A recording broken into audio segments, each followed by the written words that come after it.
Ladies and gentlemen, we're here. Another great guest on our podcast. I have known this gentleman for quite a long time. I'll say over 20 years, easily over 20 years. And the hype on this gentleman when I was probably in my teens. Yeah, I would say in my teens. It reached back. So I keep forgetting I'm 41. It's been over 30 years. And so it would be right when I was 9 years old. I knew who this guy was. He played in the national system. And then throughout my high school career, everybody knew who this guy was. He was known as the best goalie around in the city. He had this meteoric rise really quickly from club soccer going right into semi-professional soccer. He's one of the few guys I know who played against Andrew Shue. And I'll get to that in a second. But everybody in this community knows him. Everybody knows and loves this guy. He's one of the few guys that is loved in Windsor by the Croatians and the Serbs. From the Polish community all the way to the Latino community. I'm pretty sure everybody knows who he is. So, ladies and gentlemen, I'd like to introduce my guest. Is none other than Darko Bolehradski. Thanks for coming, Darko. Hey. Thanks for coming, buddy. Thank you very much. You know, I was happy that you were listening to this podcast. I wasn't sure how... Well, first I'd like to say that I'm very happy that you're doing stuff like this. I told you right off the bat when I heard about it, I thought it was a very, very good idea, and it's great for the actual soccer community of the past. Well, I appreciate that. I like to reminisce. I love thinking about the good old days.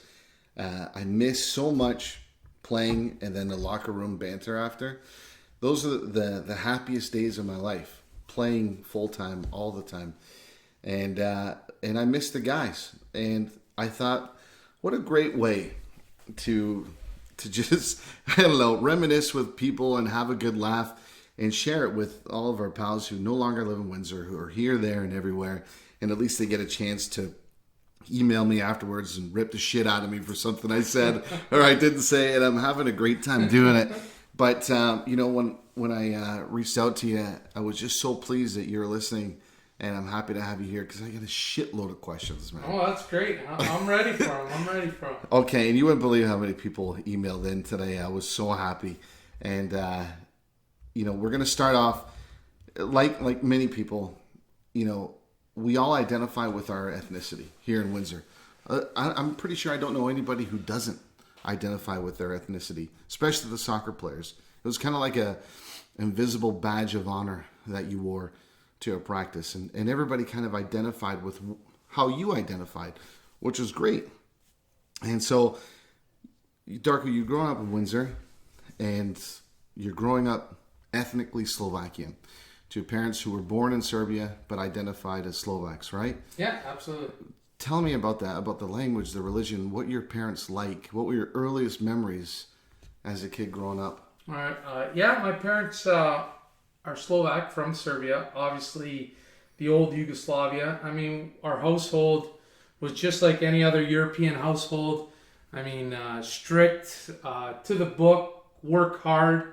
I'll never forget even being, back in the day, the things that we used to do. I mean, the guys, we would all get together, we'd go party it up, and if either I had to work the next day at like 8 o'clock in the morning, or even if I didn't, my dad always said, you want to play hard, you better work hard. So he would wake us up, cut the grass, do something at like 8 o'clock in the morning. You'd sit there, you'd be all hungover. You know what I'm saying? So I mean, he installed a hard kind of European working base with me and my brother, and I'm grateful that he did that. Did you ever tell your parents that you were bored?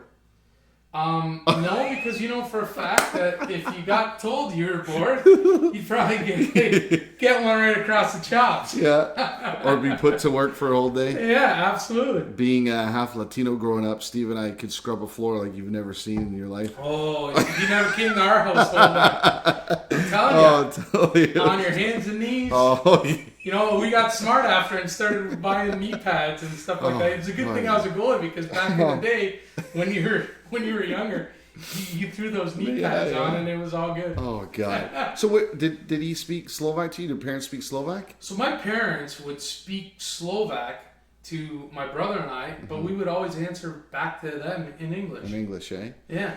Really? Yeah. I think that's great. But it's great that you understood it. Right. The most important thing. Excuse my language. If I say anything to my kids now in Spanish, they look at me like lobsters are crawling out of my ears and stuff. It's much different and much harder to keep. How can I say it? The subculture alive within a different culture. Absolutely. So kudos to your parents. I mean, I try to do it with my little guy, but I mean, it's not having an all-out type conversation. It's just like little things there, a word here, a word there, so he knows in the future if my parents say it or if I say it, like, he understands it. How bad when, I'm sure you remember this time, and in the 90s when we were playing soccer and we had everybody as our friends, right? Absolutely. When we first heard about the breakup of Yugoslavia, and Slovenia was the first to go, and then it was Croatia, if I'm not mistaken, and then everybody else started to follow suit. Yeah. How hard was that? Were your parents affected by that in any way, with family back over there, or even friends over here who?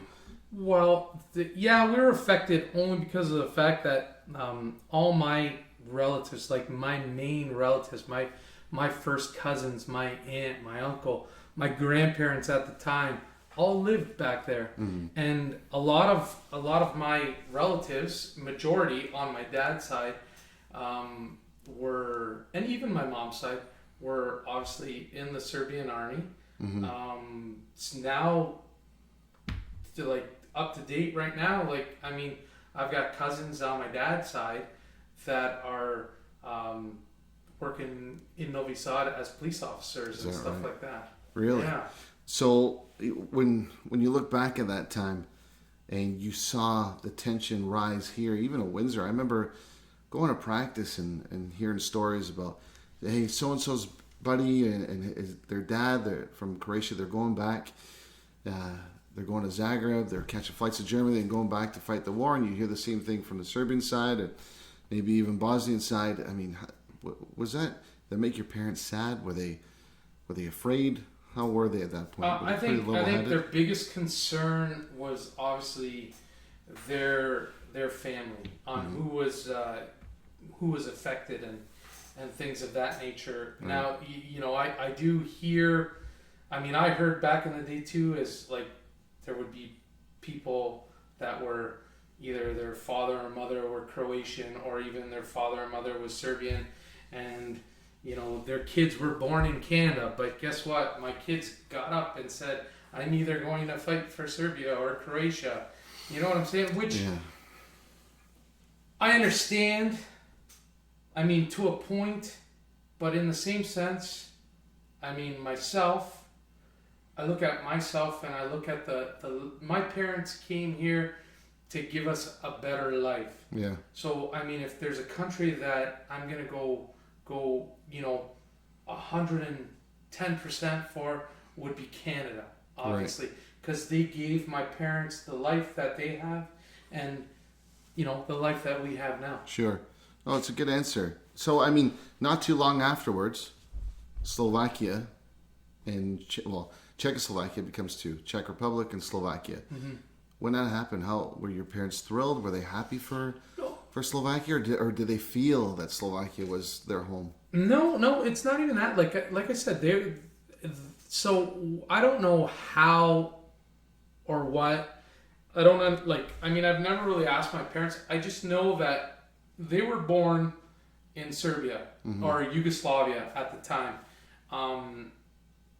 and it was a small town called Silbaš, and like I said, it was about 45 minutes away from Novi Sad. I've been there plenty of times.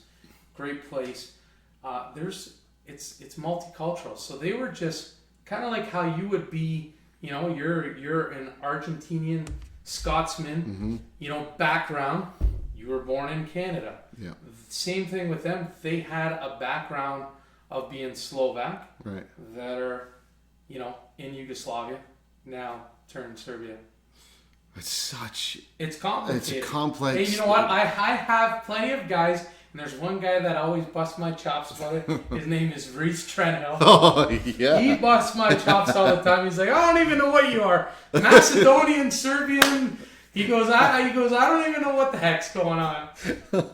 Don't you find that, and I've said this before, I think I mentioned in one of the podcasts, that while you're here in Canada, you express your true identity, which is your ethnicity. As soon as you step outside Canada, I can't wave our flag higher. Oh, absolutely. Isn't it the strangest thing? Or is that the quintessential idea of being a Canadian? So give you a perfect example is when the first time I went to Yugoslavia was when I was 3 years old. Second time was when I was 5. Another time was when I was 10 years old, and I'll never forget. I was playing in front of my grandparents' house, and there was a guy who lived across the street, and he kept on calling me a stupid American. Oh, really? And I kept on telling him, I'm not American. I'm not American. Right. I got disappointed. Uh-huh. And I mean, I did the old Canadian way and put the jersey over the head and start feeding them? Yeah. And then I got in trouble by my grandpa gave it to me. Is that right? Oh, yeah. It's funny absolutely. How it happens all over. No, absolutely. So, listen, I was asked to give you a Slovakian acid test. Mm-hmm. 10 quick questions. All Let's right. see if you are partial to it or impartial, because I think a lot of this stuff has to do with Slovakian identity, but also being in Slovakia. So maybe you're not going to know some of them. Are you up for it? All right, let's do it. Okay. All right, let's see how Slovakian you are. Have you ever corrected a teacher when telling the class Slovakia is in Eastern Europe? Yes. All right, one. Ever had to reread your last name or have been asked to repeat it in class? Absolutely, because I had the best last name. All right, who's the tallest player in the NHL? Zdeno Chara. That's right. All right, the best soccer player to come out of Slovakia? Oh, is it Ned? No, is it Ned? No, Podolski or? Podolski? Yeah, I think, is that his name? Oh, gosh. For me, it was Lubomir Moravcik. Played for Celtic. Who was the guy? He had. Oh, Poborski. Yes, that's it. I didn't know he's Slovak. He played for Man United. I think so. Yeah. Oh, we're gonna have to Google that. Yeah. That's okay. That's still an exception there. All right. In Slovakia, do they run from their cops or do their cops run from them? I think they sit and have beers together. All right. When drinking with Canadians or Americans, you finish the keg before everyone else as they are passed out. Have you ever tapped it? Yeah. Yeah? Yeah, but you know what? I think that's a Canadian thing. Is it? Do you have a middle name? Yeah, you don't want to know. Oh, no. What? Oh, No. Because... Oh, now I'm going to get destroyed because, you know what? A lot of people always bust my chops. And so guys will sit there and they just make fun of it. Is that even right? The guys that I play soccer, because they don't know where it came from and where it originated. Right. So I've always told people that I was half black, and my middle name is Darnell. No shit, really? Yeah. Darnell. And I asked my parents, I said, like, what happened? Why would you call me Darnell as a middle name? They're like, oh, we liked it. We heard the name.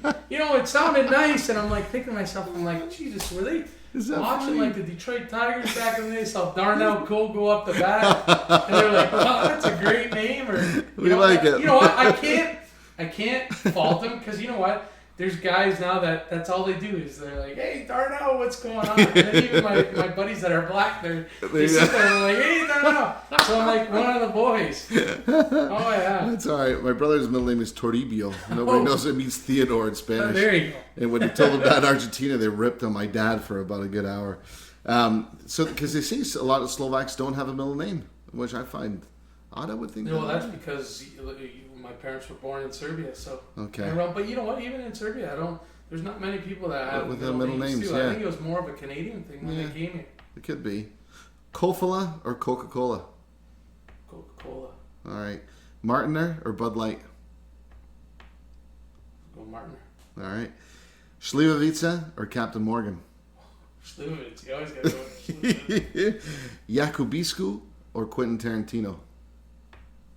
Quentin Tarantino. All right. I'm gonna. Hopefully, I say this right. Brinjovi Haluski or McDonald's? Oh, Halushki all the time. Yeah. What is it? It's like a little dumpling that's made with flour. My wife's Italian. Yeah. She actually Knows mastered something. it, so it's perfect. It's all good. You gotta try it sometime. Really? It's All right. really, really good. I go to the European market every now and then. And I It's get not some. there. No. You gotta go like to Curacao or something like that. Oh, really? All Yeah, right. they should have it or something. Okay. When you were a young boy, did your parents tell you want to be like Janoschik or Superman? Superman. Okay. And your favorite club team? My favorite club team. I Like wonder if in it's what- Slovakian or if it's in. It's in what division though? Oh, just 'Cause the just only then- division, the first division. Oh no, well I'm saying like I mean I have my favorite team obviously is Crvena Zvezda, which is Red Star Yeah. Belgrade. But I mean we're looking at club teams in Italy. It would be Inter Milan because they had a whole bunch of Serbian soccer players. Right. England would be Manchester United. Right. And we go with Real Madrid. 'Cause Real they always Madrid? used to have Mihajlovic. Oh, they had, Mijatovic, yeah. They had it. They had them all. Yeah, they It did. was great. Davor Suker played for them too. Yeah. Absolutely. Okay. Well, looks like you passed the acid test. Well done. So, who influenced Darko to start playing soccer? Well, just like any other. I'm sorry. This is a 3-part question. This was sent in. So This was I sent didn't do in. this. Sorry, whoever sent this in. I won't mention your name. I want to keep you anonymous. But who influenced Darko to start playing soccer? What was his best save? Who had the hardest shot he ever faced? And when did he realize he wasn't good enough to be an outfield player that he just chose to become? I still have quite dreams about being a center forward. All right. My left foot was phenomenal. Oh, jeez. So the first part of that question was, who influenced you to start playing soccer? Well, just like any other European kid, you started out, you played in the backyard. I mean, my brother and I, we went out all the time. That's all we did. We just played soccer in the back. I mean, my dad would obviously come out there and play with us too. I mean, he had a lot to do with it as well. Mm-hmm. I mean, I didn't know. I didn't even know that until later on that I found out that my dad was a goalkeeper as well, and that he actually played, at a higher division Really? of Serbia and stuff like, or Yugoslavia at the time. Oh, shit. So I was Okay. kind of sitting there going, wow, you know what? Like I'm just following his footsteps, and it's funny because even with my little guy Marco, he tells me, he's like, Daddy goes, I want to play soccer. So I was like, okay, perfect, and I just put him out there, whatever. And he goes, you know what? I have this itch. I want to play goalie.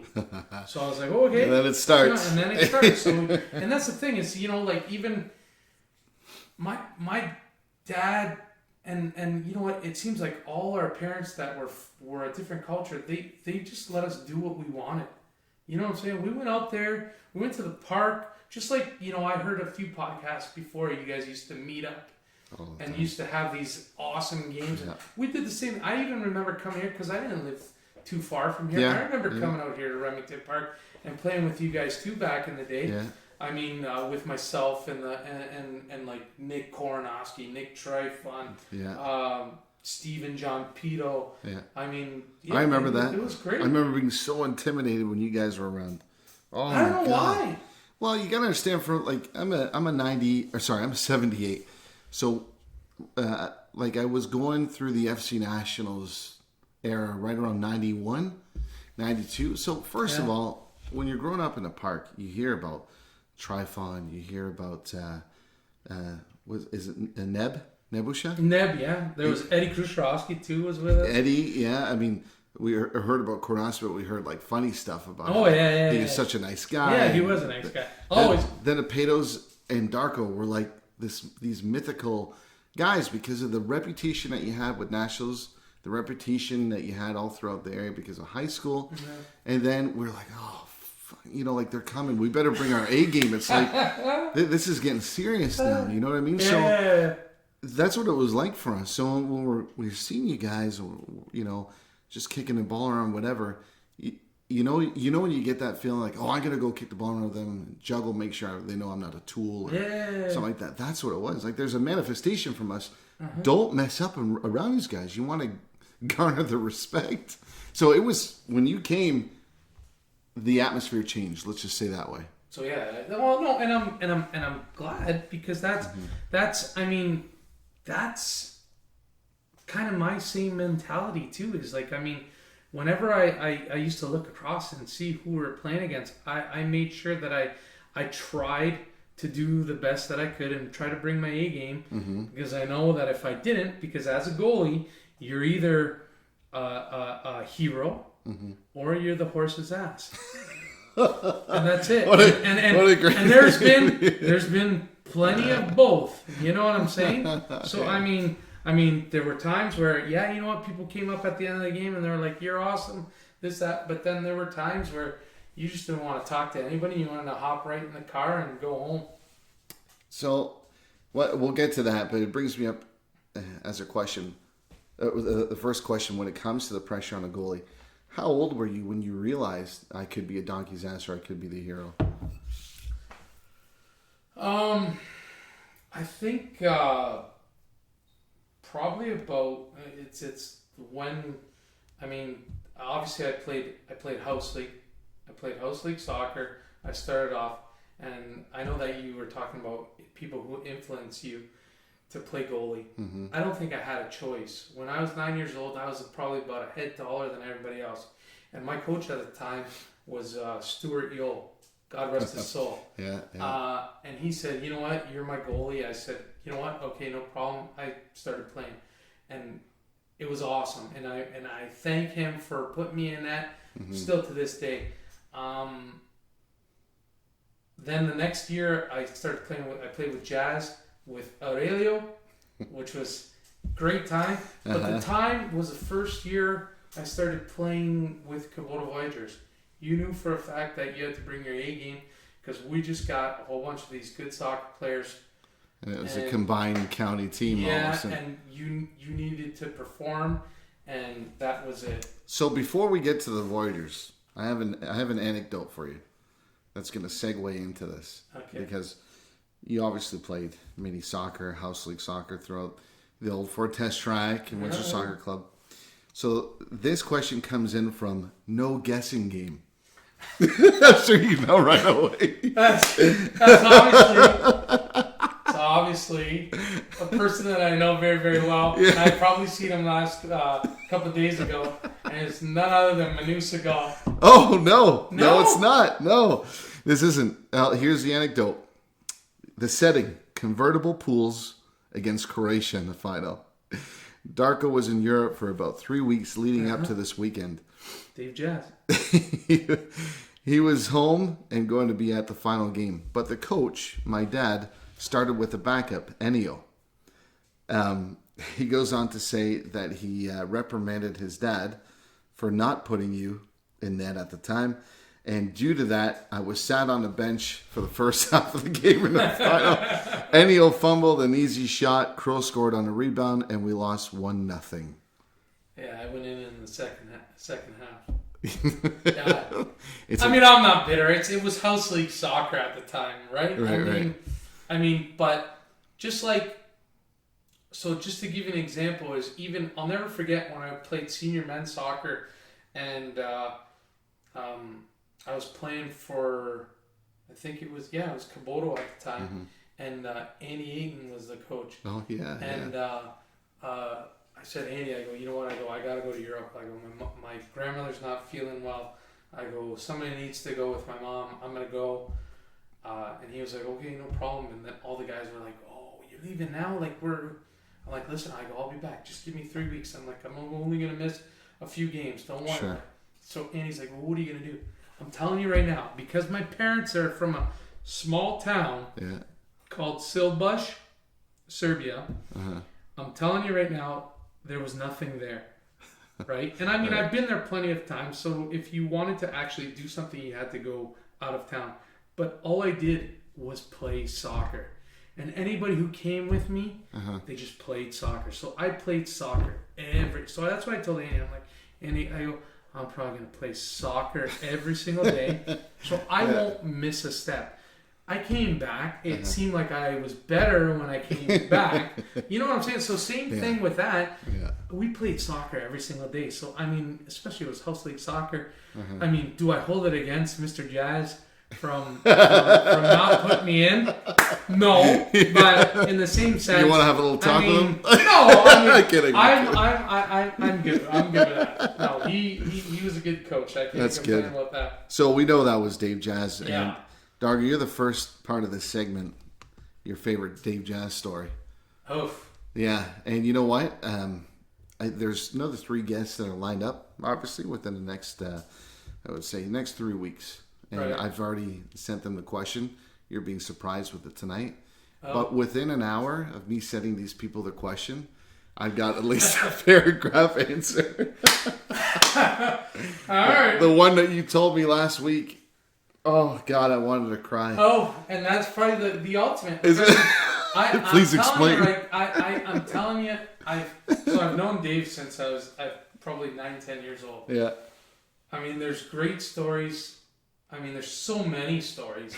I mean, it's just what to choose. Yeah. You know what I'm saying? There's Jesus, the Catholic Central stories where freaking him and Bob Schmielev back in the day got into it because of an, we don't want to get into that. Yeah. There's other stuff, but I also went to college with Dave too, and there was tons of shit that happened in college. We don't even want to go there. But the best one was a few weeks ago. I was so like I said, I was at a football pool. It was Labor Day weekend, football pool, and some of the guys are. He's like, "Hey man, did you hear that podcast last night?" And I'm like, "What are you talking about?" He's like, "Oh, Rob Arce has this podcast," and he's like, you were getting honorable mentions and stuff like that, and I'm like, "What are you talking about?" So I started listening to it and stuff like that. I'm like, wow, this sounds really good. This is actually good for the community. Right. I'm like, I need to get a hold of Rob because I wouldn't mind being a guest in the future. So I said, okay, well, I'm going to contact Stevie right away and say, because Stevie and I played back in the day, right? Sure, and then Dave, I couldn't get a hold of Stevie, so I got a hold of Dave. And Stevie was coaching, I think, that night. So he didn't get back to me until like 9:30. But Dave got back to me right away. And I said, so I wrote to him in a text message. I said, Dave, hey, he goes, hook me up with Rob's number. I just want to give him a call. If you can hook me up with the number, it'd be great. And he wrote back something like, sorry, man. He's like, Rob passed about 3 weeks ago. So I'm sitting there driving, and I was on my way because I was supposed to go because I'm coaching hockey. I'm going out to the Atlas Tube Center, and I'm sitting on Old Tecumseh Road, and I actually stopped my car and pulled it over to the side of the road, and I'm kind of sitting there like, oh my God. I'm like, how didn't I hear this? Yeah. Like, that's something big. And like, my heart sank. And I was like, I'm sitting there, I'm about to cry, and I'm like, dude, and so I text back, and I'm like, dude, you need to call me right away. And then he wrote back, he's like, I'm just kidding. His number is... And I was like, are you kidding? I'm like, don't ever do that to me. Ever again. I was floored. I told my wife about it. I'm like, I was floored. I'm like it was... Well, I appreciate that. Wow. I'm like, are you kidding? And then Stevie called me around... So after I was finished my hockey draft for... picking my hockey team for my kids' team, I got a phone call from Stevie, and I told Stevie about it. He's like, "Are you kidding me?" He's like, "I can't believe he would do that." And then we just kind of started talking. He was like, "Okay, well, you know what? Give him a call. He should be home." And that's how we got to this point. I see. Okay. Thanks to Dave. Thanks, Dave. Oh, that's jazz right there. So that's a good segue into the next part a little bit. But before we get into the Voyager story, because there's actually a lot of questions with regards to your decision making around that time. Yeah. I just want to say a quick thing about you. Kind of adding on to what I said before. I remember I went with the Paydos when it was like 1994, kind of the lead up to the World Cup, that festival, where the one where Andrew Shue was supposed to play, and because you were a big local celeb, they asked you to play in goal for that little mini game that they had in that court area, and like in the States, yeah. Yeah, remember that? And like there was all these reporters there and everything, and like you were right in the limelight, you know, saving shots. I think one time you played on the same team as this guy and some other good players too, and it was just like this amazing soccer fest, which even elevated your, I don't know, like the whole enigma that was your career, how good you were and how insane like your stature was, right? And all my buddies who had gone there too from that national team were like, oh my God, that's effing Darko. Look at him. What a stallion, what a stud this guy is, right? And it carried through all the way to when we were done high school and done university. Well, no, not really done university. So part of the story ends with this anecdote. We're playing against, I forget what team you were playing against, but Steve and I were playing for FC Nationals. We had Steve Adamolu, Uzo, Hubby, Nick Adamolu, who was a phenomenal player. Yeah. My brother, myself, one of the Doopy brothers. It was Chris Doopy, and we had a good squad. It was really good, and I haven't been a part of too many games where we pepper a team that bad. I mean, Adamola, my brother, up the middle. There's a lot going on. Yeah. And you were standing on your head. I don't know how you were able to take wave after wave, but this is the best quote that summed you up. I was a fullback. Right. As a fullback, if I started to get too far up front, my nose would bleed. Okay, I never really attacked much. Yeah. But I like to be part of the play. So I remember I did this quick interchange with somebody, found myself at the corner of the box. I swear I hit one of the hardest shots I've ever hit. And I thought, you know, when you lead up in a good play and then you get the shot off, it's kind of like, not icing on a cake, but it's a finish to a good play. Yeah. And again, I was going to give myself a pat on the back for how hard I hit this. And I looked up and you grabbed it like that, like you grabbed it. It was chest to hands, right? And it hit off your chest a little bit, but you had it. You're under control. Yeah. And I ran away thinking, he better be fucking stinging or something. I swear to God. And then Steve goes, it's Darko. It's going to take a lot more than just a hard shot to beat Darko. This is Darko. And then I just thought, yeah. I mean, the talent that you had was, and I feel it feels weird because I never got to see you play much after that. It felt like that you had left the scene, not too early or anything like that, but you probably had other things going on. But that, ladies and gentlemen who are listening, that was what I thought of Darko. Like he was kind of like this wall, and everybody was talking about him. It was him, Roma, and Steve Vanini. For me, were the top goalies in the city. So I have to go back a little bit now because this has to do with the first question. You made the Voyagers. Sorry, the second question. You made the Voyager squad. And the original Voyager squad, I understand, had Manu, Steve Yole. No, Manu wasn't on the team. I thought he did play with... Oh, he wasn't on the original Voyagers? No, he wasn't on the original Voyagers at all. But was... so who was on there? Do you remember? So what I remember, it was in goal was myself, John Necrato. Yep. We had Joe Rose, Joe Maroney. We had Spitzieri. Mark Spitzieri, Jeff Schleifer. Oh yeah. Cusinato. Kevin Cusinato, Maurizio Rizzo. Oh yeah.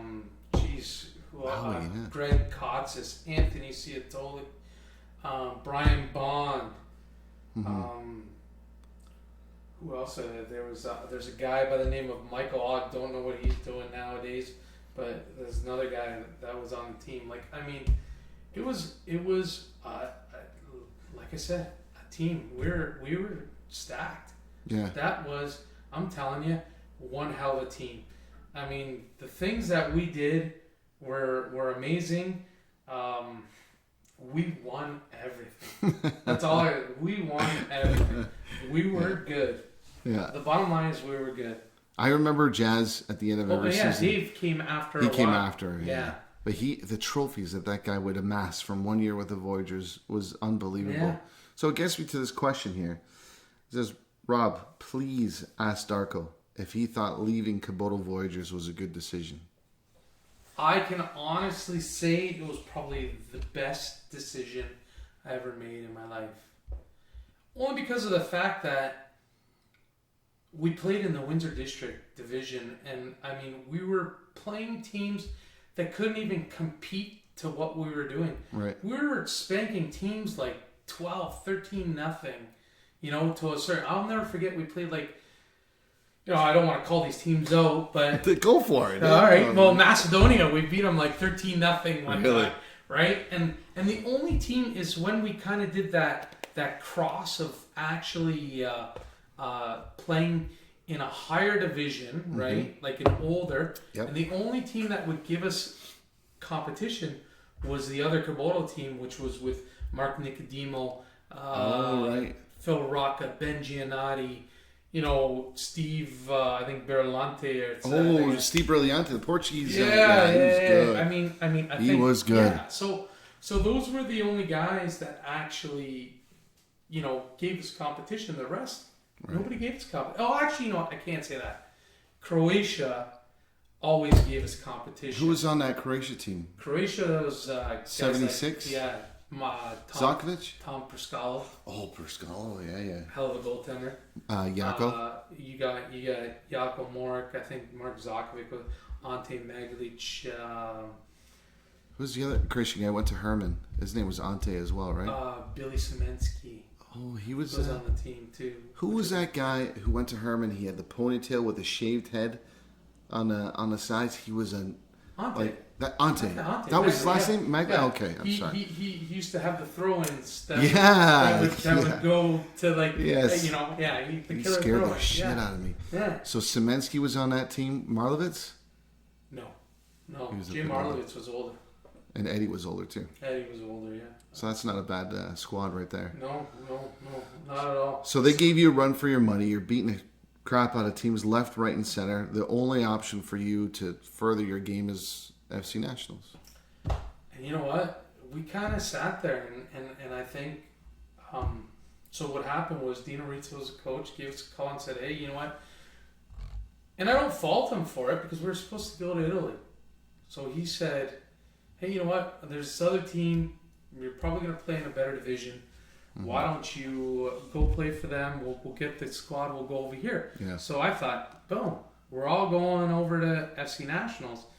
Well, only a few of us went there, and the rest was history. After that, I mean, there was about 5-6 of us that signed for the Windsor FC Nationals. And the reason why we signed is because we had a promise from the Kubota Voyagers saying that, hey, you know what? If you guys still sign there, we'll still take you to Italy. Because the thing is prior to this trip, right, we all went to bingos and stuff like that to make money in order to lead up to the trip and stuff like that. And I'll never forget the biggest thing that killed us the most. It's not the fact that we didn't that we weren't playing for the team. It was the fact that we were promised all the guys that left. I think it was 5-6 of us. We were promised that we were supposed to go to Italy, and you know what? The new Kubota Voyagers is what I call them. The new Kubota Voyagers. Some of those guys went with, and it's no disrespect to Kubota Club or anything like that, because Kubota's been a very good organization to me throughout my career. Mm-hmm. But at the time, it's sad to say, but some of those guys went to Italy that were new, that just got there. They went with the money that the 5-6 guys that left went with our money. Is that right? Type thing where we should have been on. Were you contacted at all? Nope, nothing. Wow. Nothing at all. We signed with different team, and it was like cut off ties. Yeah. After that. Any bad blood? No. That's good. Not at all. So you said it was the best decision. Was that because, the 401 ass kicking and reality tends to reset a player and how you think about the game? Or was it the players with which you were playing? So the guys that I was with, so what happened was at first when we started playing in the U.S. league there, I think it was, I don't know what it was. It was the old Michigan Youth Soccer League. All right, so that was the first year that we played, and we spanked everybody. Right. And so we thought, we're a pretty good team, I mean, looking at the guys that left the Voyagers, we're like, oh, we're on a pretty good team. But the thing is they got to realize, and it's no disrespect to the Kubota Voyagers, but I mean, still, and I'll tell you, every single that guy that left the Kubota Voyagers, we feel that we were the heart of that team. Mm-hmm. So the heart just left the Kubota Voyagers, went to a different team. Mm-hmm. You know what I'm saying? Kubota Voyagers, they were the Kubota Voyagers. They still kept on winning with the players. But what competition did they have? They didn't have a good competition. Probably the only people that gave them a go was Croatia. Right. Right. But so we played this Michigan league, and we did well. We won everything, not a big deal. But then the year after, we went to the Toronto League, and that, my friend, I don't care who you are, So I'll never forget. We used to get spanked, and it was amazing. Some of these guys look like men. I mean, they're like. We would walk out to the, we're coming out of the dressing room, and some of these guys got calves that are the size of 3 legs, and we're sitting there going, are you kidding me? I remember playing a team, it was Wexford, I think they were like the Canadian champions, and like they had these guys, they were about 3 black guys that were just amazing. Like everything that they did was phenomenal. Yeah. It was ridiculous. But do I ever regret leaving? No, absolutely not. I mean, I always thought that, if there was nothing for me left in the Windsor District League, if they were saying that we were going to go somewhere better, I followed that. Right. Because I always wanted to progress. I never wanted to stay in the same spot that I was going to be. And I think that's the mistake, what happens with kids and, when they hit a certain level, they just stay in Windsor. Yeah. They don't progress. They don't take that next step. Yeah, but why do you think they don't want to push a pain barrier when they're losing, when they're trying to mentally regroup? Why do you think? I just personally think they don't have anybody to guide them. Lack of leadership. I would agree to that. Yeah, I would definitely agree. To that. You think about all the teams that you've ever played for. Like, is there one guy that said, you know what, guys, I think that this guy, they should maybe go do something else and try their luck over there. It's never like that. Like, a perfect example is I always sit there. Like, I always say to myself, I said, what if the Kubota team actually went to Windsor FC Nationals? But I'll tell you right now, even if they went, big reality would have set in. Oh yeah. We would have lost 6-0, 7-0, 10-0 games.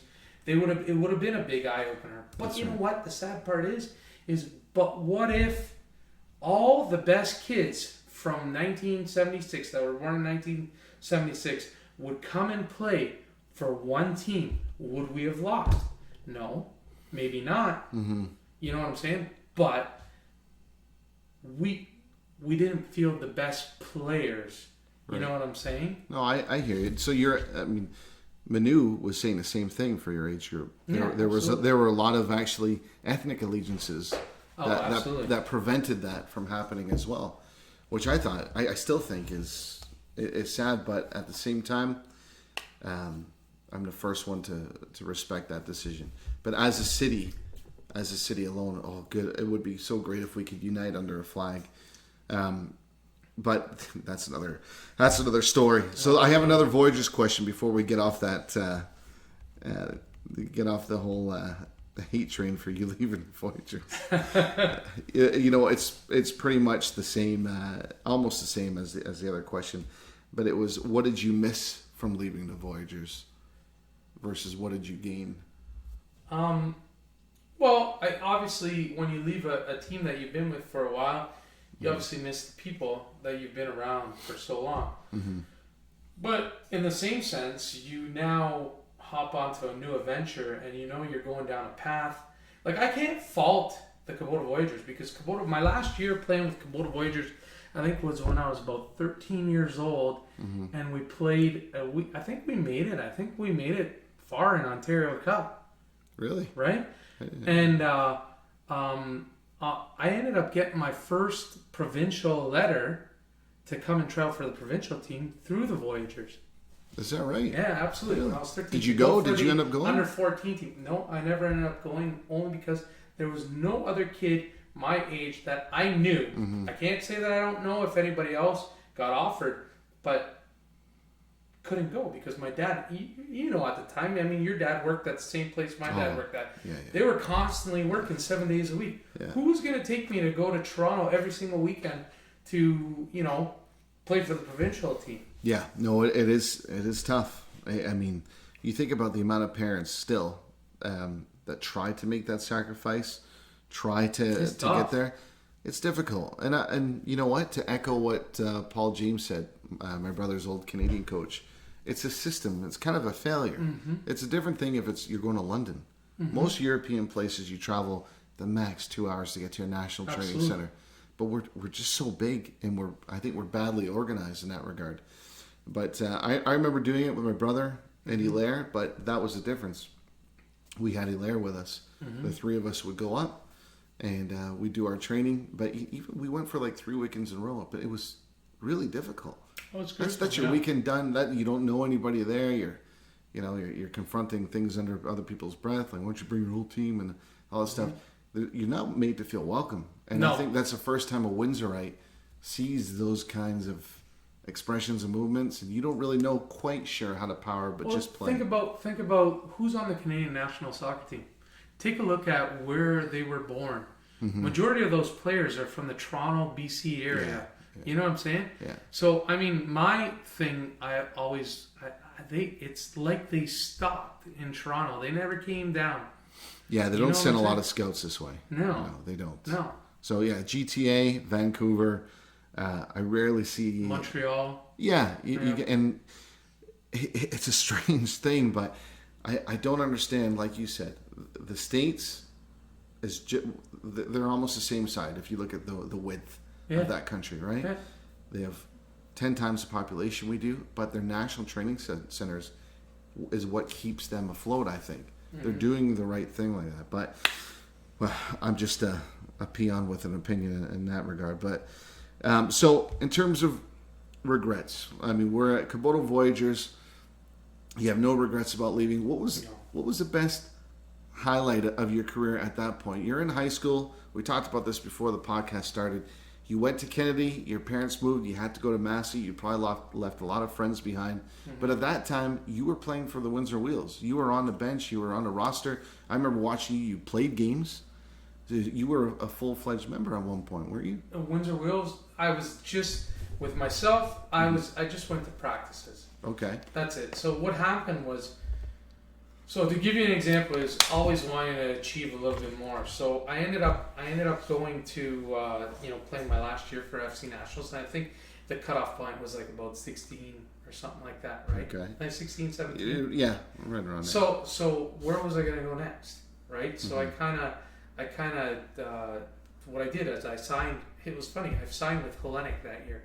And the reason why I signed with Hellenic, because growing up going to watch Michigan Ontario games, there was a guy who was a goalie who was stellar. And his name was, Dave Rimber. Oh, Dave Rimber, yeah, that's right. I used to love going to watch. There's like 2 goalies that were older than me that I used to love going to watch. So every time there was a game that Hellenic was playing, I would go watch them play, like at Waggle Park, the old Waggle Park, or it was Steve Vanini. That's that right? Yeah. So I would go watch them play because, you know what, I kind of looked up to them because I was still young, right? Right. And then at the time, I think Steve Vanini was playing for the Windsor Wheels, and so I ended up just going to practice. And that where Pete Gagliotti was the coach, and so I really went there. People kind of sat there and go, "What the hell is this kid doing?" You know what I'm saying? And again, people have their opinions, right? Right. But I kind of sat there and I says, "Well, how do I get better?" Obviously, if you're going to get better, you're going to play with people that are better than you are now. That's right. So it's going to make me better for the future. So I started practicing with these guys. I signed with Hellenic, right? Mm-hmm. But I didn't even. I actually quit maybe a quarter way into the season. Really? So my first Michigan Ontario game with Hellenic, I'll never forget. We were playing a team, and it was at a nice park out in Michigan, Ontario. I remember Dave Rimber got a red card, right? So I ended up going in net, and these older Greek guys, you know, they're looking at me. All the other practices, they're like, "We train this kid. He's pretty good. He's pretty good." Yeah. So I went in net. So my first shot in the Michigan Ontario League was a penalty shot. So I went in, and I don't know if you know the history of myself with. So I used to wave my arms, right? Back in the day to kind of mess up the guy or whatever. And my first shot, the guy took the shot. Dave Rimberg got the red card. He took the shot. I ended up saving him, right? Yeah. So I ended up playing. We ended up winning or something like that. But I ended up leaving a quarter into the season because I said, I'm playing with men, and I'm just a kid. Yeah. So I said, I'm going to go back to, just the Windsor district. So I went back to the league where the Voyagers were and stuff like that in Croatia. Right. So I went to go play for Macedonia. Oh, okay. Yeah. Now it's starting to make sense. And my first game was against Croatia, where Croatia was one of the top teams with the Voyagers. And Croatia used to spank Macedonia like 7-0. Right. But then I ended up coming to play, and that was my first game. We ended up, I think, tying 0-0. And I got peppered. And just, a secret on my... If I get... So the way I... And I can vouch for this. I mean, if I got peppered with a lot of shots, that means I was going to play good. I was never the type of goalie that if I had to stand there and, you know what I'm saying? Yeah. That, get about 5 shots, 2 shots. I didn't like that. I wanted to get peppered. You know what I'm saying? You're one of those, eh? Yeah. I played better as I got more shots. Yeah. I had to be involved. If I wasn't involved, there were times, you know what, and I guarantee people can vouch for it. There were times where I'd sit there and, because I weren't into the game, and I'd let in a bad one. And I was like, wow, geez, this sucks. Wow. But, so, okay, I keep jogging the old memory here, and I think I don't know if it was against Toronto, Croatia, or maybe you guys played an exhibition against local Croatia. I remember watching you play for Windsor Wheels, and it was at Windsor Stadium. I keep going back because I'm thinking, man, I must be like... No. I never... All I did was I practiced with them. Really? You never played an exhibition game? No, I never played an exhibition game at all. I could have sworn you did. No. Never played an exhibition. So you went from Windsor Wheels, and you went back to Macedonia, and then after that, what... So I played with Macedonia, and then the next year, I think I was 17 going on to 18, and I said to myself, what am I going to do here? Am I going to... sit around like I just want to get better? And Billy Bear, right, and Yurder Bear was my coach. Love Yurder. And Billy's like, I'm going out to the States. I'm gonna go try out for Detroit. But the thing is a lot of people look at Windsor Wheels here and they don't think nothing of them, right? Right. But I'm telling you, the best thing that ever happened to the Windsor Wheels was that they went over to Detroit, because it was the World Cup that year, 1994. Yes. Right. Everybody was ecstatic. I mean, even being on that team, like, people were talking about there's a possibility that an MLS team will come out here and stuff. Geez, we're 20 some odd years later, still no MLS team. But the bottom line is like, it was a great decision that I went. So I went out there. I mean, people kind of knew. Some of the people knew who I was. But I'm telling you, the training camp that I had there, phenomenal. Yeah. Phenomenal. Like, I was on fire. I couldn't even believe it myself. I'm like, wow, these guys are like peppering shots, this, that, whatever. And I was really having a good camp. Yeah. I was directing what where people, the only thing actually at that age, I wasn't much of a talker. Okay. Right? So, I mean, I'm still directing as, a 17-year-old kid would do. Sure. Right?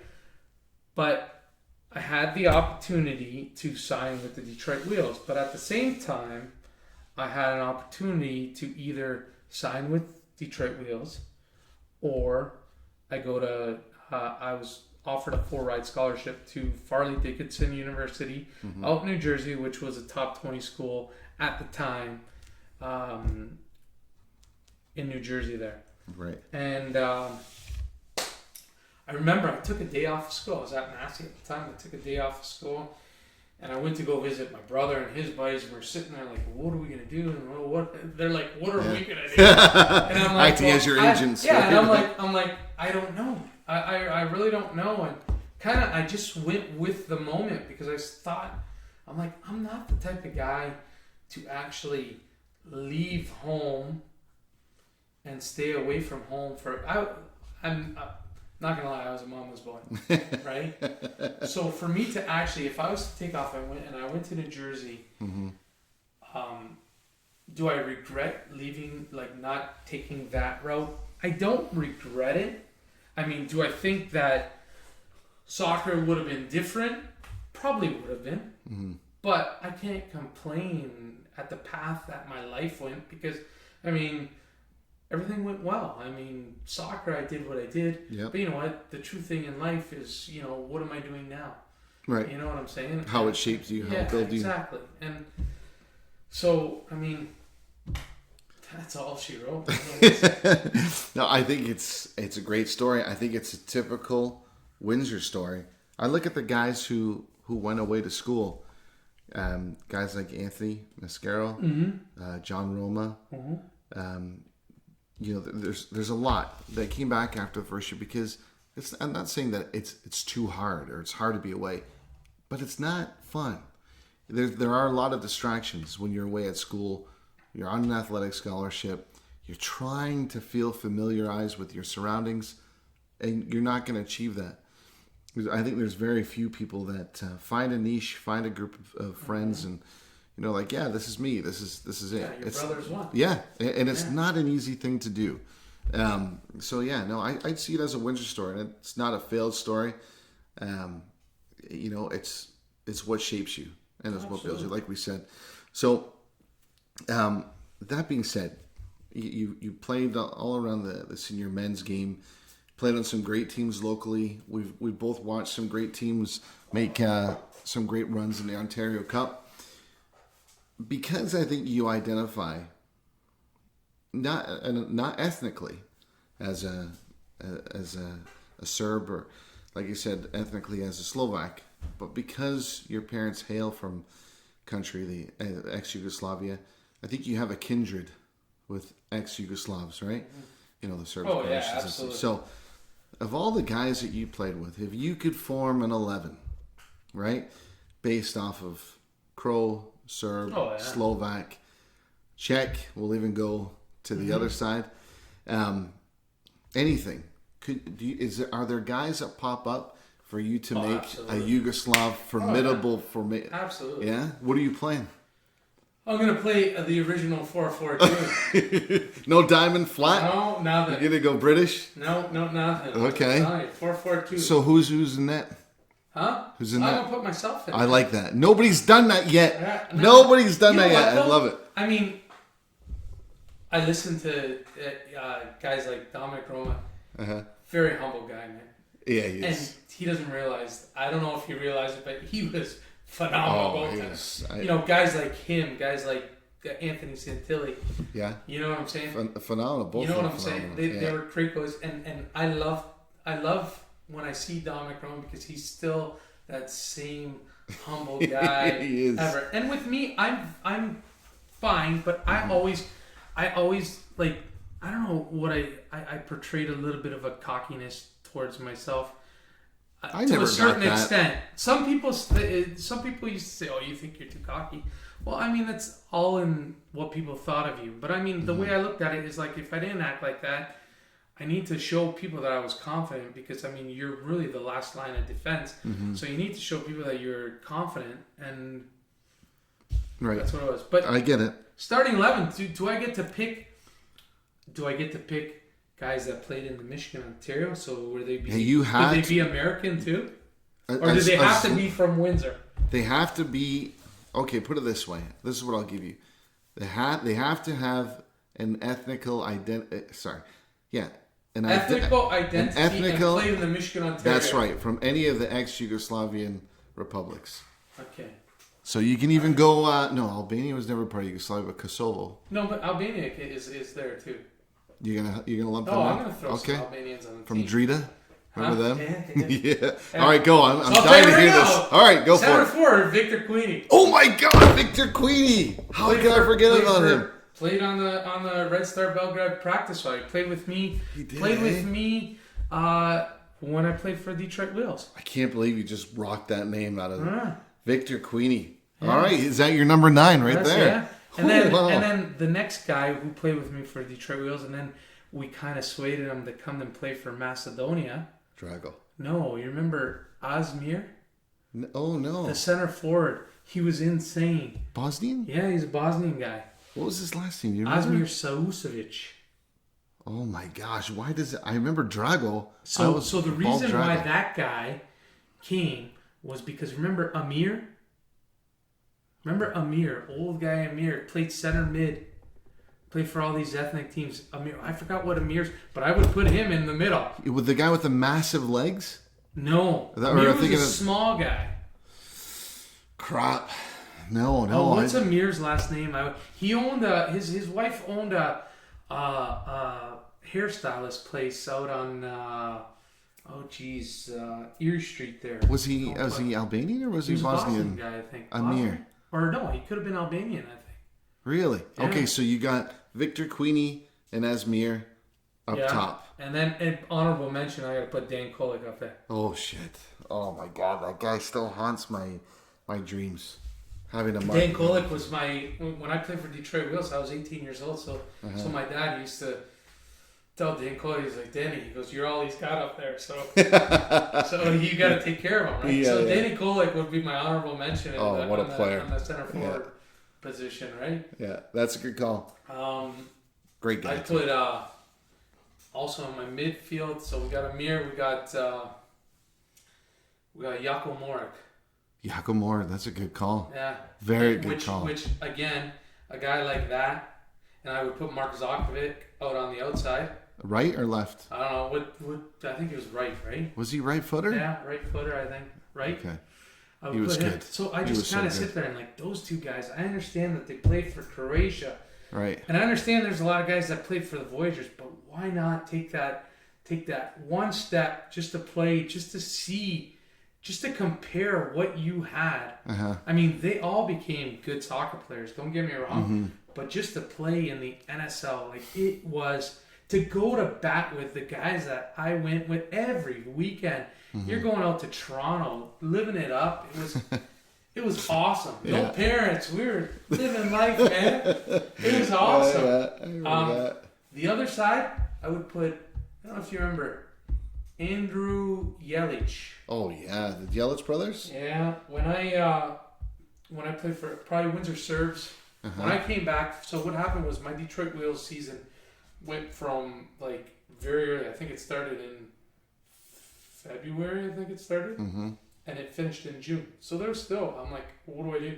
So at the time, I came back. Right. And so I was looking, I went to a few games and I'm like, you know what, I want to play for these guys because these guys look. Windsor Serbs got to be the best soccer team I've ever played for in my life in Canada. That's a big statement, Darko. In Canada. You know what the sad part is? Windsor Serbs were not allowed to play in the Ontario Cup because of something. I think they got into an altercation of some sort in the past, or I don't know the history about it. But I'm telling you right now that Windsor Serbs team was phenomenal. I remember the year before, or when did Croatia win the Ontario Cup? 95. 95 they won it. All right. Well, I think that in 94 we ended up playing them. I remember we beat them in the Association Cup. I think it was finals or something like that. It was great. Right? There was and that was when the war was going on. So there was about like 3,000 people at Wago Park. I remember those Phenomenal. games. I remember those games. I remember I stood on my head that day. We went into penalty shots, and we ended up beating them. I was probably one of the most highlighted games, I've always said, because it was like, it meant a lot. Yeah. Absolutely. Yeah, you know what? You just make a pretty big point there.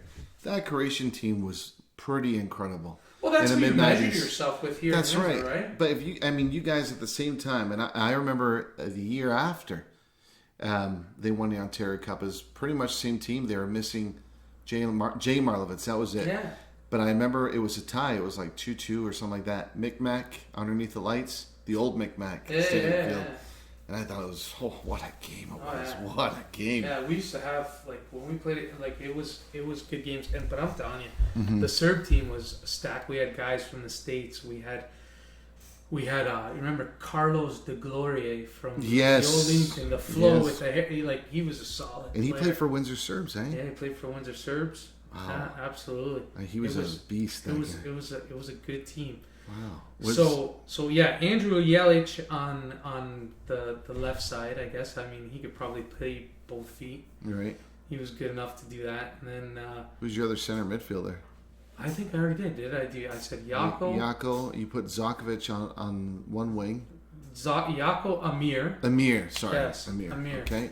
Yeah. And now you're back four. My back four. My sweeper would be Goran Limbovsky. Yes, Goran. Yeah. Well, he was a player. Yeah, he was good back in the day. For a sweeper, he was fast. Yeah, he was solid. He was fast. He Yeah. was solid. Solid defenseman. Oh man, I was at the game where he knocked half of his grill out. I think Remember that? Yeah. Oh my god, I felt so bad. Probably for the guy. improved his smile. So Goran is a sweep. Okay. Yeah, and then stopper, I would do. There was a guy by the name of Denny Jovanovski. Okay. Played for me, Windsor Serbs. Solid guy. He was really, really good. He was a Macedonian guy. Yeah. Honorable mention, John Steinbeck. Oh fuck. Yeah. What a wall that guy was. Left defense, I would have took Mile Cesar. That's 3 lineups he's made now. Yeah. And then my right defenseman, I go with Joko Tomovic. Oh my god. He was a beast. Still gives that me guy. chills. That guy would destroy anybody. Going through a wall for your team, eh? He was. You say that goalies didn't have it upstairs. Man, that guy. I mean, he went through people like I playing with nationals. Like I mean, it was like a day-to-day thing. You'd see it. He'd run through his own player. You know, right, he was a pretty crazy guy. Two of the most intimidating guys was Joko and Ante. And the sad part is, you know why? 2 of the nicest guys Off you'd the ever park, meet. yeah. But the thing is they never said too much. Both of them. Yeah. You know what I'm saying? Until you got to know them. Yeah. Yeah, that's true. That's a good lineup. I mean, that's the tallest lineup. Yeah. From anybody. Yeah, probably. The Balkan lineup's got to be the tallest one. That's a good one. That's a very good lineup. I like putting them side by side from all the previous submissions, to see who would line up. I think one day that's for another podcast down the road to talk about those ones. But that's good. I'm impressed, buddy. I'm impressed. I got another anecdote here. And it's actually nothing to do with soccer, but I want to put it on here just to see your reaction. All right. So my first and only AAA hockey tryout, I was in a dressing room with Darko. Another Dave Jazz. He saw my Cooper ICL helmet and said, "Dude, don't wear that helmet. I have an extra one. Wear mine." I laughed. I said, "Why?" He said, "Guys are going to be looking for you all the time." Sure enough, the first shift of the game, this guy comes at me and wants to fight. I square up. He pulls my cage right off the helmet. Obviously, I turtled. On the bench, Darko says to me, "You okay? That guy is crazy. He's going to do it again, Jazz." So on the next shift, going into the corner, I see the same guy from the glass skating at me. I choked down my steak and turned so fast that I caught him right on the chin. I get back to the bench. Darko says, "Dave, I would go change your helmet." Oh, God. Oh, wow. Oh, I love it. I love the fact that you were there for another big Dave Jazz moment. Yeah. Well, you know what? Dave actually got... Because I played AAA hockey, too. Mm-hmm. And, I mean, guys who used to come and try out was him and Anthony Ciatoli, because Anthony Ciatoli played hockey as well, right? Yeah.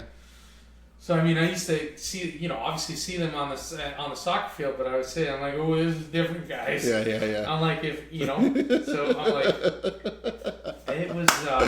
I mean, but you know what? That's what I loved about hockey. So perfect example is what I loved about hockey was I used to bring because I used to love contact like nobody's business. I loved going through people. That was my game. Yeah. I loved. I mean, I scored. I mean, until I got older, I got the rock hands, and all I could do was just hit and fight. But other than that, I kind of brought that to soccer. So, I mean, if there were people and they were coming down 50-50, I didn't even hesitate. I wanted the contact so bad. Like, it was so bad that I was itching for it. I don't know. And that's where, one of the questions that you had was, like, the mentality. Yeah. At the time, the mentality, you were itching for it. I remember when Lorenzo Barroso played for... Hellenic? No, I think he was playing for Rose City at the time. Yeah. And I was playing for Caboto, or it could have been Hellenic. And there was he kept on chirping me even before, and it's because I've never played with Grosso ever. So I said, perfect. He came at me, and we both collided. Yeah. Like, it was awesome, and we just looked at each other, and then the play went on. And he looked at me, and he was like, oh, fine, hey. And then we started playing with each other, because he came to Caboto after. And yeah. I remember when you went to Caboto. One of the greatest teammates you would... Is that right, eh? I mean, guys that you would think that were, like, asses. Yeah. That were great. Like, guys, people said, Lorenzo Grosso, an ass. Greatest guy, one of the greatest teammates I've had. Mario Liberti, people thought he was an ass. Tell you what, he was a great teammate. Yeah. You know what I'm saying? He was. Yeah. Who else was there? Phil Rocca, you know what I'm saying? Thought that he was a great teammate, leader, you know what I'm saying? Yeah. Stuff like that. I agree. I think everybody on that Dave Jazz list would have made a great teammate, because I'd be more worried if they weren't talking about you. If they're not talking about you, then you're not really, you're not in it. You know what I mean? So, no, I concur to that 1,000%. Yeah, I got, there's two more questions I want to hit you up with, because this is a pretty important one, and it begs a question from me. Like, if there's some rivalry with you and another goalie that I never knew about. But this one was, did you ever love to look down the field and see a specific goalie pick the ball out of their net continuously? Via like a rivalry, bad blood. Was there ever somebody you just loved to beat? I mean, I was never like that. Like, I always had respect. So I know that when I played against, like, Dominic Romo or, like, Anthony Santilli, or even, like, Stevenini or somebody who was well known, I knew what happened was I needed to make the first big save before they made the first big save, because then I felt like if they made the first big save, then I knew that now they're going to have the game. You know what I'm saying? That was my mentality. So right away I tried to make, a good save, and this, I was into it, whatever. Right. But if there was anybody that I could say would be none other than Sean Murphy. I would love to see the ball go in there. I mean, right? So a perfect example is I ended up going to play. I remember got to a point where Caboto didn't have a team, so I said to myself, I said, you know what? I go, at a certain age right now, I want to have an opportunity to play on an Ontario Cup team. So I said, what the heck? I'm going to go play for Croatia. Mm-hmm. So I ended up going to play for Croatia, and and it was, they ended up signing me, but I kind of thought that I was getting signed to be the starting goalie. Oh, okay. But the thing is, this was at a time where all the tensions were going on. Sure. So I kind of sat there, and I still to this day I look at it and I says, you know what I'm saying? Like, did I not play there because of political reasons, or you know what I'm saying? Right. And I mean, it's no disrespect, and I have no problems with that, because you know what? I am Slovak, so I'm kind of like A neutral. A neutral guy. Sure. You know what I'm saying? Right. But in the same sense, you're looking at a guy who played against them, played in a Serb jersey. Yeah. You know what I'm saying? Right. And we did pretty well against them, you know, at times. Do you think that had something to do with it? I don't know. Right. But I mean, it just makes you wonder. Makes you wonder. Sure. You know what I'm saying? So how long did you back I up? only played for 1 year. Because after that, I left. Yeah. Of course. Yeah. Wow. Okay. So the last question I'll ask from the listeners. With all the talent that you had, with the quick rise into the wheels area, the wheels organization, if you could have done one thing differently, if a same kid was in your situation, what would you have advised them to prolong a career? I don't know. Like, I mean, the way I look at it is it's looking at your support system. Mm-hmm. I mean, looking at the club teams that you play for. Like, your club teams should have, like, in our city, and it's sad to say, but in our city, the club teams, and I probably get flack for this, but they do it for the club rather than the kid. I don't know if... You talking about hanging on to players, not releasing them? Hanging on to players, not releasing them, you know, telling them, oh, you're great, don't worry about it, just stay here, it's great, no problem. Mm-hmm. Or instead of saying, hey, you know what, maybe you should go play for that team, because you know what, you've got the talent, you're there, you know what I'm saying? Agreed. So I look at the kids nowadays and I say, you know what, I'm like, go strive for it. Like, I mean, people have it, I think, easier now because they've got the avenues that they can go to get to the next level. Yeah. You know what I'm saying? I agree. I mean, there's you know, there's so many things that you can do. It's just, you need to sit there and talk to people that know what the heck they're talking about. And hopefully that there's people out there that can help these guys out. And it's up to the people in the club organization to kind of swallow their pride and say, okay, you know what? This is what you need to do. This is your next step. Right. Type thing. Yeah, you know what's funny? We don't... I know there is a career... Well, not a career path. I shouldn't say this. But I think OSA defines it as long-term player development now. And there are paths for Windsor. Like, they have levels now. L5 is your Windsor and District. L3 is like from here to London. Yeah. And your L1, I don't know if there's even an L1 anymore, but it's OPDL. That means you're like a traveling road show at the highest level, right? Back in the days, remember, it just used to be nationals, right? They're the only ones that own that license. Right. Where you go to the 401. And it was simple. Your goal was to make FC Nationals if there wasn't a Kubota Voyagers, let's say, or whatever. But to me, there was more of a simple landscape. I remember when we started Vardar Windsor, I thought that we could help cut a corner, let's say, avoid the 401 and just travel 20 minutes across the border for an ass kicking. Right. And we were right. Instead of having to waste all that, you know, the money going down to 401, although it was a great experience for me, for my age group specifically, I thought that we could center our operations around here because, like you said, they've got it down pat over there. Absolutely. So I think other clubs, and it's not because we started Vardar Windsor, but I think other clubs started seeing that there's different paths to Michigan. And then at the same time, there's different clubs here in Windsor that wanted the L3 license, and somebody wanted the OPDL. So I think what's happened now is there's such a diluted pool of talent across the board that, you know, we're struggling. We're just scrounging to try to get players behind a banner. And you know what? You know, sometimes not having as many options is a good thing, I think. But I think when you and I were playing at that level, it was much simpler at that time. Yeah, it was. And you know what? I remember hearing in one of your podcasts, you were saying how, it cost a lot of money. It must have cost us a lot of money to play for nationals. You know what?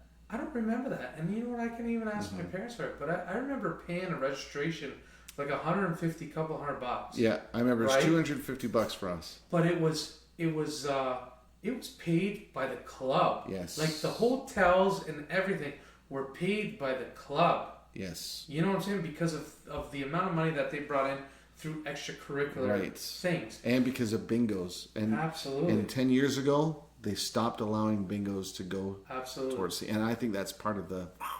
Oh, okay. So that's why everything cost about $2,000. Exactly. Because you used to be able to fundraise. Like, it was nobody's business. But again, so how do you, in a country that is behind, that's in other countries considered the cheapest game to play, compete in the world stage? Do you know what? I think, and I hate reiterating, because people must get sick of me saying this, but if you go to Brazil, the national formation and national understanding of positions is a 4-3-3. It's a 4-3-3 in Argentina. In Holland, 4-3-3, but with that WM at the youth schools, right? In England, you got your 4-4-2. Italy, still a 4-4-2, but they stagger. In the States, they've created a 4-3-3 at the academy level, and it's probably going to change every year. But there's an identity now. Those players in the countries that I just listed, they don't say, I'm a right defender. They say I'm a number 2. Right. If I'm a left defender, I'm a number 3.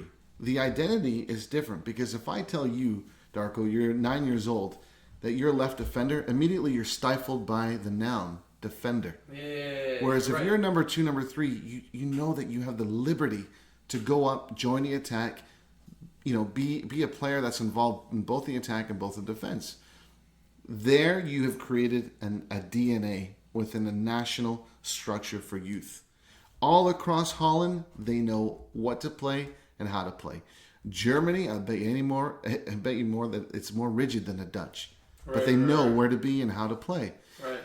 I think with Canada, because of our mosaic society, because in the CSA you've had Brits ruling for a long time, then maybe you get Italians in, and all the while there's one ethnic group maybe in charge, people get pissed. And I think it's all English people running the CSA and we're never going to get done. All we do is play like Brits, we do this. No. I don't care if we play an Italian way, a Dutch, Argentinian, German. Who cares? If we choose one way to do it and teach all across the board, that means little Johnny who plays in Vancouver, who's vying for the same position as a number 8 against Toby in Nova Scotia. Right. Doesn't matter. We're looking for the best number 8s and number 3s that can play at a high pace, high velocity way of thinking, and we can form a national team like that. Absolutely. That's what I think. That's what I'm Oh, no, I agree with you. And that's kind of what I told you about, because I coach hockey and stuff like that. They've got, the Canadian Hockey Association has a program. So you follow the program to a certain level, right? And they have a booklet. This is what you should be doing. Yeah. And no matter if I coach, and I remember I had an argument with Dave on, I think, Facebook about this, but I mean, no matter what program, whether it would be Tecumseh, whether it be Amherstburg, whether it be Riverside, whether I go to London, it's the same program for all the kids that are playing. Right. The reason why I buy into the hockey program is because Canada themselves has made a name for themselves for the hockey program. Right. Why am I going to go into a program that I know that is not, there's nothing about it? The Canadian Soccer Association, I mean, I don't even know if they even have a program. I'm sure there is one, but the thing is even if it was sent out, there's club teams that do their own things. So every club team coaches their own way, does this, and then next thing you know, when the kids hit a certain age, where are they at? Well, I think this is just it. I mean, I was made aware 8 years ago. I remember Everton Football Club. Yep. They were giving out Everton Football Club at the Ontario provincial level to B-level coaches. And so we took a club playing in England that you could argue whether or not it's successful or not really successful. They're there. That's no disrespect to Everton fans, but this is the reality. It's no different if I got in charge one day by some miracle and said, we're going to play a Celtic way. What does that mean for the kids? What exactly are we saying? We're taking a club's method of doing things, right? that hasn't had a lot of success, and we're doing it on a provincial level. Again, to reiterate my point, like you said, there's no generic booklet. We gave out a booklet to one province out of how many, and we're hoping that we can align what? I didn't understand when they did that. So I think it still pegs us behind what they're doing in the U.S., because the U.S. is like like the old Soviet system. They are uniformed under the umbrella. And yeah, there's ways to tinker, there's ways to modify it according to your team. But your senior team is playing at the academy level, they're assessed at how they're coaching But it. again, too, is and if you're going to pay the money, you know what you're getting. Yeah, you do. There, you know, here you pay the money to play. You don't know what you're getting. You don't know the guys that are. I mean, unless you're an ex-soccer player that knows the guy who's coaching, and you're like, yeah, he's a good coach. You know, it's worth our while type thing. But I mean, geez, to fork over that type of money, like, wow. Some people are even saying like, oh, the kid's got to play all year round now. And I'm like, who's gonna play all year round? I remember I played soccer and I played hockey. At the tail end of soccer season, guess what? I wanted to play hockey. At the tail end of hockey season, I wanted to play soccer. So, I mean, how are you going to dictate to a child and say, no, you need to play soccer all year round? No way, especially if he's a multi-sport person. You can't tell that to a person. Once you tell a kid to do something he doesn't want to do, he already shies away and says, I don't want to play that sport. Think about it. All the kids that ever played and stuff like that had potential, and you knew that their parents were on them constantly. Where did they make it? Nowhere, because it got to the point where they kind of said, you know what? I don't need it. Screw this. I'm not playing soccer I don't anymore. need the stress. You know what? I don't need the stress from, I'm just going to do what I got to do. Yeah. And that's it. So I took my my coaching license in Argentina in like 2011, 2012. I remember. I heard it, that they didn't recognize it. Here, when I was going for my stuff, they gave me an equivalent of a B. Yeah, that's but you know what? And that's whatever. That's like, fine. Why would they do that? You know what, Darko? I'm okay with it. When I first took the course, I remember the first month in, I was doing so I pretty much lost almost a year of my life doing that thing. Every week was a test. I had to go to Toronto every other quarter, and then submit my test to AFA, do all these things, videotape myself, instructions, blah blah blah. The first month I was doing the technical stuff and the tactical analysis. The professor said to me, listen, I'm going to give you your money back if you want to quit the course, because I'm not sure where you learned how to play or this, and that, but I don't think you know what you need to know, or how you learned it is very contrary to what we're trying to do here. Right. So you have two options. We can refund your tuition money. It's no problem. Or if you want, after class, you and I will go through some things that I think that you're lacking. No charge. You and I will just we'll sit and chat. Yeah. And I had to take the latter, because I thought, if I'm going to learn anything different, if I'm going to learn anything different to what the typical Windsor coach knows, I got to take this on the chin. My ego's got to take it hard here. Well, you know what? That's where you got to swallow your pride. Oh, God, and it was tough. You know what I'm saying? You got to swallow your pride and say, okay, well, I got to listen to this guy, see what he has to say. And I think that's what happens with a lot of Windsor people too, is they don't like to. We're known. A lot of Windsor people were known. There's a lot of hotheads that have been come through. Yeah. All right, and a lot of people never liked getting the criticism, whether whoever the coach has ever been, but they never liked it. But sometimes you got to take it on the chin to achieve where you need to be. Yeah, type thing. I agree. I completely agree. And you also learn. I think that's part of the thing about being a coach is you don't stop learning. No, absolutely. It's an ongoing education process. Absolutely. And the more you debate, the more you get humbled, the more you're able to receive that input, the better off you're going to be. But again, going back to that Argentinian point, to what they were doing, from what they were trying to show, is to basically how to do a macro integration to wherever you're teaching your club. And it was along the same lines of when that guy came over from Croatia, Hada. When he was trying to do anybody that tried to come implement anything, that's the strategy. to get everybody to buy into one idea and then just go for it. Yeah, absolutely. Just go for it. Right or wrong, you're on the same page. Absolutely. So again, really, those are my thoughts on it. But whether or not Canada recognized it to its full capacity or not, it was secondary to me. I just enjoyed the education. But in that booklet that I got, it did say players up to a certain age group should be encouraged to play different sports. Mm-hmm. Now, mind you, these are players going through macro cycles, like 2-3 times a week, playing soccer, but still encouraged them to play other sports for the sake of coordination. Absolutely. So different muscles, right? They were big proponents in that. Like they were, advocates, big advocates in that. So it does surprise me a lot when you hear, at 8 years old telling a kid, no, you got to choose. Yeah. Or 10 years old, and you're thinking, for what? At the end of the day. Yeah. So, it does surprise me. But I got to go back to an earlier question, because they're going to hammer me if I don't follow through and get an answer from you. The hardest shot you've ever faced, and who's the best player and / hated player that you hated going up against? But knowing you with your competitive attitude, you probably like going up against this person.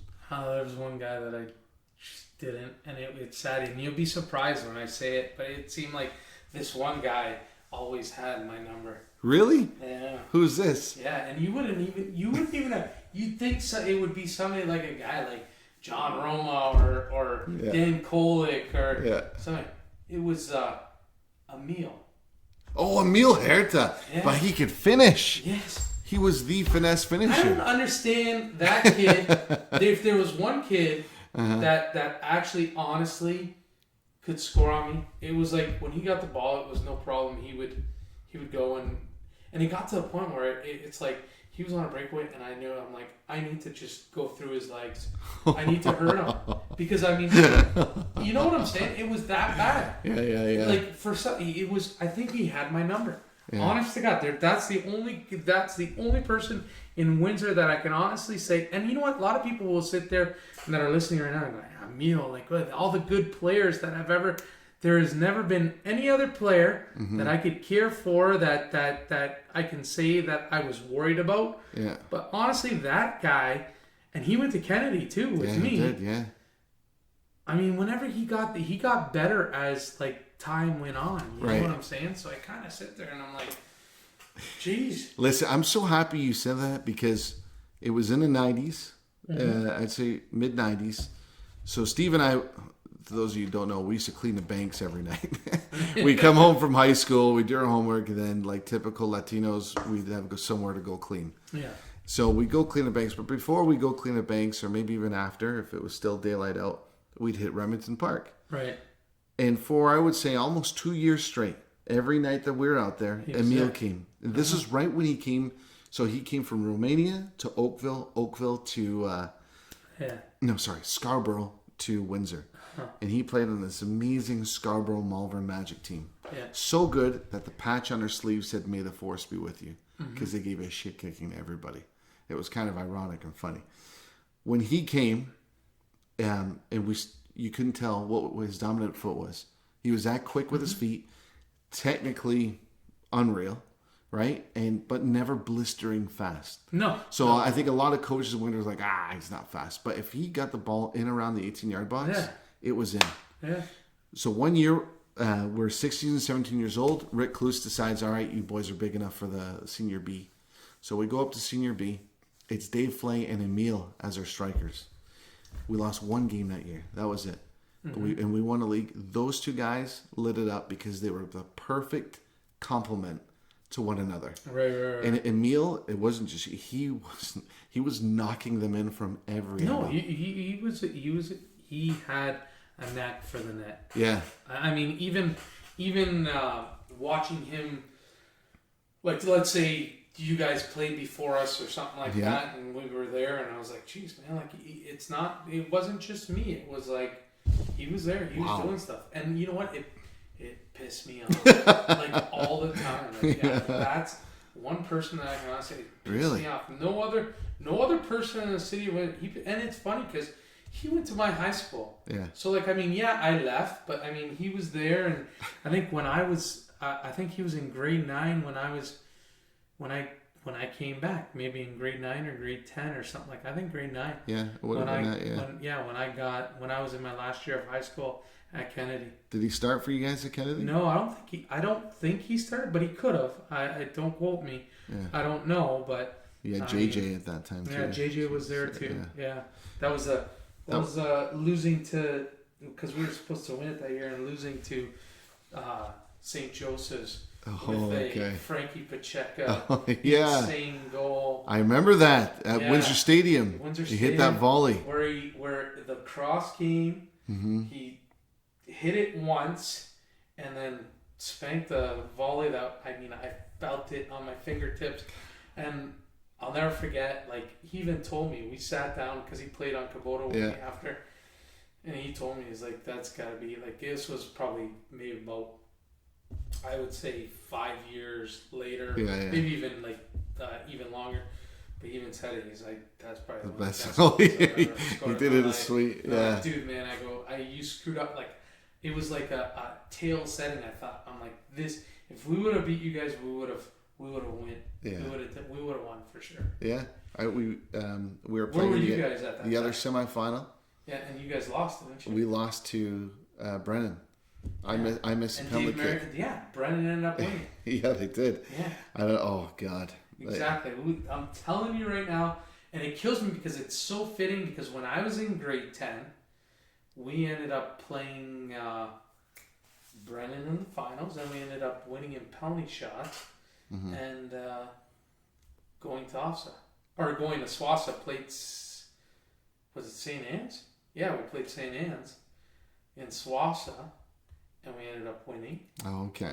All right. We went to Hofstra after that. But I mean, at that time, I was in grade 10. Mm-hmm. The starting goalie was Jeff Holden, I think. Jeff Holden. I remember that guy. Yeah. So that, like even though it was high school, this is a dynasty, Kennedy, that went from up here to Kennedy down had a lot quick. of respect back in the day when it came to soccer. Maybe not hockey. That was... there's a lot of good players. Absolutely. Trifun, I remember that was... And Bondo was there too, right? Yeah, like I said, there's a lot of guys that played. I feel bad for a lot of guys because they plateaued. They never took that extra step. Did they want to? Mm-hmm. Maybe. Yeah. But, they stayed... And that's what happens, like I said, in the Michigan, Ontario, everybody, they played, did what they did, and then they went to Michigan, Ontario, and then everybody plateaued. Yeah.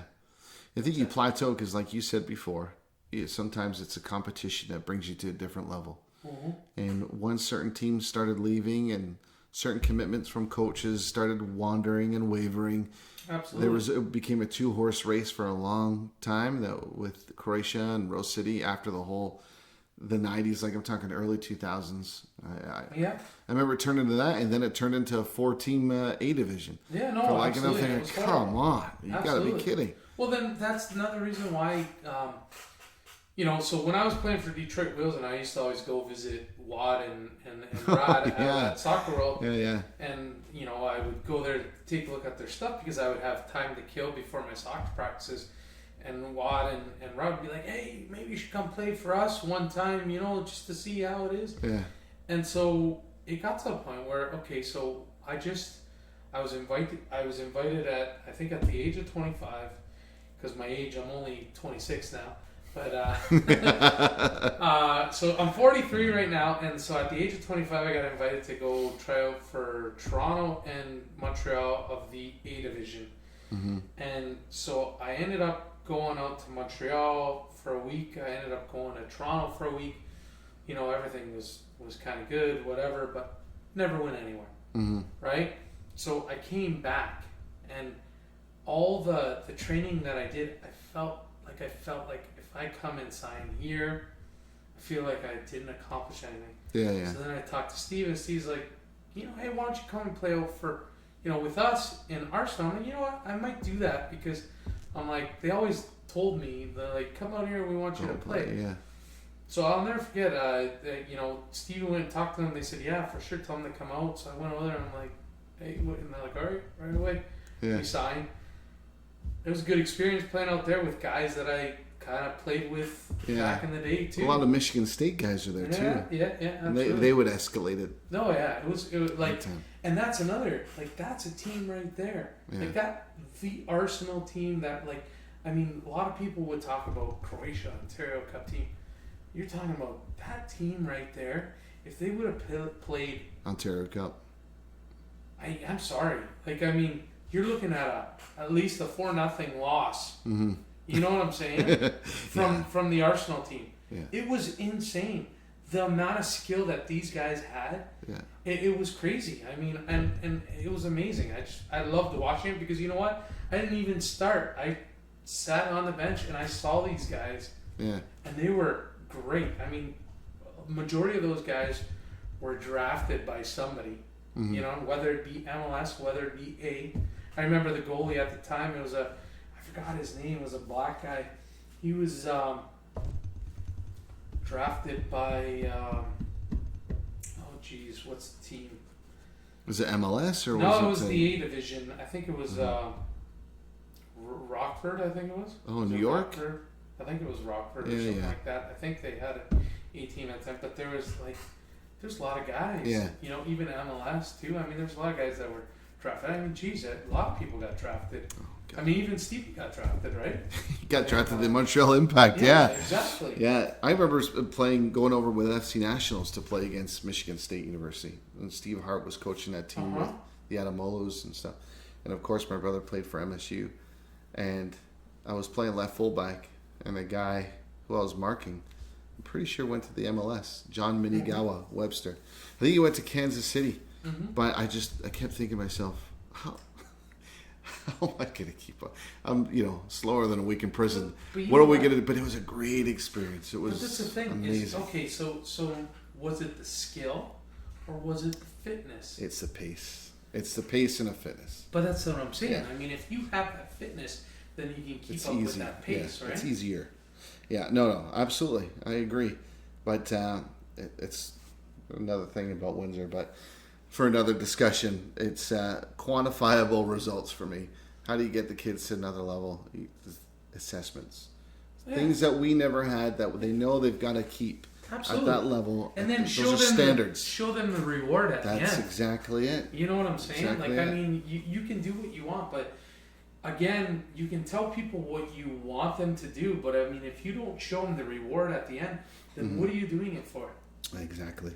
No, I think this generation, even the generation before this one, struggles sometimes with mental toughness because they don't know how to push through a pain barrier and then see the result, the fruits of their labor.